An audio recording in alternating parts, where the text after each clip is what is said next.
In today's video, I'm going to show you how to extract structured data from a text file using Hermes Agent. First, open Hermes Agent and make sure you're logged into your account. Next, upload or provide the text file you want to analyze. This could be a document containing customer information, invoices, meeting notes, product details, or any unstructured text.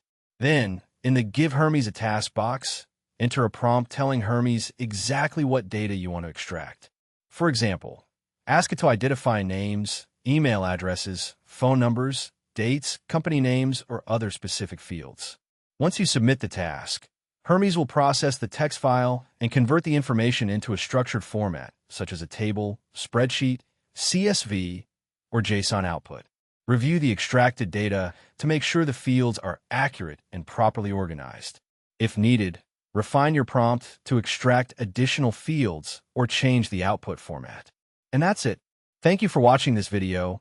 Please feel free to use the affiliate link in the description.